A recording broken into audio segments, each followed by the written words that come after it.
Doctor बहू। Priyanka doctor की पढ़ाई कर रही थी, लेकिन उनकी सास कोकिला को उनका पढ़ाई करना बिल्कुल पसंद नहीं था और वो जानबूझकर उन्हें घर के कामों में उलझाए रखती थी। प्रियंका के घर उनकी सहेली आती है। नमस्ते आंटी, प्रियंका घर पर है क्या? सास, क्यों, कौन है तू और तुझे क्या काम है मेरी बहू से? जी, मैं उनकी सहेली नीलम हूँ। कल उसका एग्जाम है ना, और उसने मुझसे कुछ किताबें पढ़ने के लिए मंगाई थी, वही देने आई हूँ। अच्छा, तू ही नीलम जो सारे दिन फोन पर मेरे बहू के कान भरती रहती है? देख लड़की, अगर आज के बाद तूने मेरे बहू को उल्टी सीधी बातें पढ़ाई तो मुझसे बुरा कोई नहीं होगा। और खबरदार, अगर आज के बाद तूने मेरी बहू को फोन किया और दोबारा इस घर में दिखाई दी है।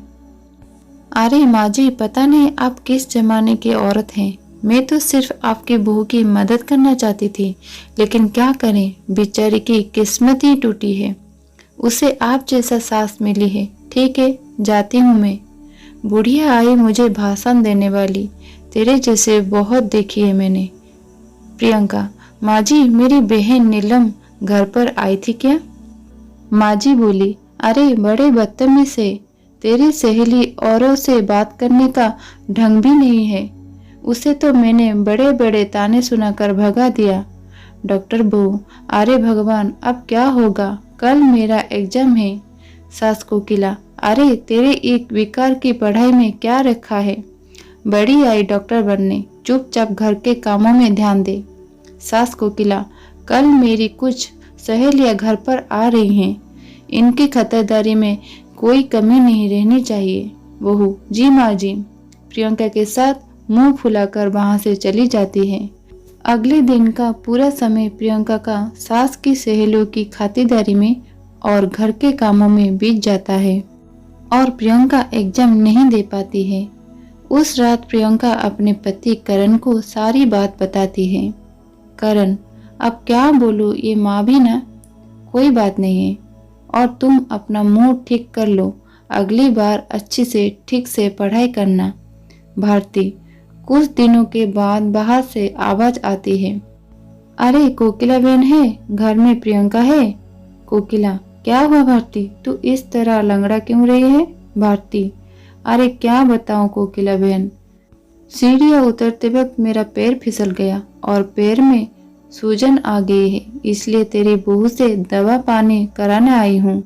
कोकिला, मेरी समझ में नहीं आता, लोग छोटी छोटी बातों को लेकर डॉक्टर के पास क्यों जाते हैं? अरे तेरा पैर मुड़ गया है ना, बस ला, अभी तेरी पैर को मैं ठीक कर देती हूँ, दिखा तेरा पैर। कोकिला भारती का पैर पकड़कर जोर से खींचती है। भारती, मर गई रे, ऐसा बोलकर जोर से चीखती है। कोकिला, अरे क्या हुआ, आराम मिला? एक तो मेरा पैर पहले से मचका हुआ है, कहीं ऐसा न हो कि ज्यादा मचकोड़ हो जावे, रहने दे तू, अब मैं चलती हूँ। और वो चली जाती है। थोड़ी देर के बाद प्रियंका घर आती है। माँ जी, अरे कहाँ मर गई थी सुबह से? प्रियंका, माँ जी मैं अपनी किताब लेने गई थी। प्रियंका अपने कमरे में चली जाती है। माँ जी, अच्छा, इन किताबों ने इनका दिमाग खराब कर रखा है, ये किताबें ही सारी मुसीबत की जड़ है। थोड़ी देर में ही वहाँ पेपर बस्ते लेने वाला और खाली बोतल लेने वाला चिल्लाता हुआ गुजर रहा होता है। सास ने बहू की सारी किताबें पेपर वालों को दी। पेपर वाला बोला, ये तो सब अंग्रेजी में लिखी हुई बहुत महंगी किताब है। कोकिला बहन बोली, तो लेकर जाता है कि नहीं? वैसे पेपर वाला सब किताबें लेकर चला जाता है।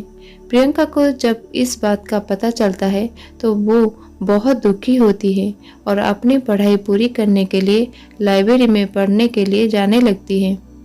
कुछ दिनों के बाद सास कहती है, अरे मर गई रे बाप। सास को बहुत दर्द होता है और वो चीखने लगती है। उसको सहा नहीं जाता। बेटा करण, क्या हुआ माँ, तुम्हारी तबीयत बिगड़ती जा रही है? वो बंगाली बाबा की दवाइयाँ नहीं लाई? माँ कोकिला, अरे नाम मत ले उस ठंगी का, वो खुद का उपचार नहीं कर सकता, मेरा क्या खाक करेगा। बेटा करण, बेटा ठीक है ना, मैं प्रियंका को फोन करके बुलाती हूँ। प्रियंका लाइब्रेरी में बैठी हुई पढ़ रही होती है, तभी उनके पति करण का फोन आता है। प्रियंका, जी बोलिए जी। करण, माँ की तबीयत ठीक नहीं है, जल्दी घर पर आ जाओ। प्रियंका, जी मैं अभी आती हूँ। थोड़ी देर के बाद प्रियंका घर पहुँचती है और कहती है, क्या हुआ माँ जी? माँ जी, हाँ बहू, बड़ा बुखार है। प्रियंका, फिक्र ना करो माँ जी, आप मुझे एक बार चेकअप करने दीजिए, सब ठीक हो जाएगा। माँ जी, अच्छा ठीक है बहू, जैसी तेरी मर्जी। प्रियंका कोकिला को चेकअप करती है। फिक्र न करो माँ जी, आपकी बीमारी समय रहते पता चल गई है, ठीक हो जाएंगे। अगर थोड़ी देर गुजर जाती तो इन्फेक्शन ज्यादा फैल जाता और लेने के देने पड़ जाते। प्रियंका अपनी सास को एक इंजेक्शन लगा देती है और कुछ खुद दवाइयाँ खाने के लिए दे देती है। प्रियंका, अब आप एकदम ठीक हो जाएंगे। कुछ दिनों के बाद कोकिला पूरी तरह ठीक हो जाता है। अपनी बहू के साथ किए गए बुरी बर्ताव से कोकिला को बहुत पछतावा और शर्मिंदगी महसूस होता है। वो अपनी गलती का पश्चाताप करने के लिए अपने बहू को उसकी किताबें लाकर देती है। सास कोकिला, मुझे माफ कर दे बहू, अगर तू सही वक्त पर मेरा इलाज नहीं करती तो पता नहीं क्या होता। माँ जी, आप एक ऐसी बातें कर रहे हैं, मैंने जो किया वो तो बहू होने के नाते मेरा फर्ज था।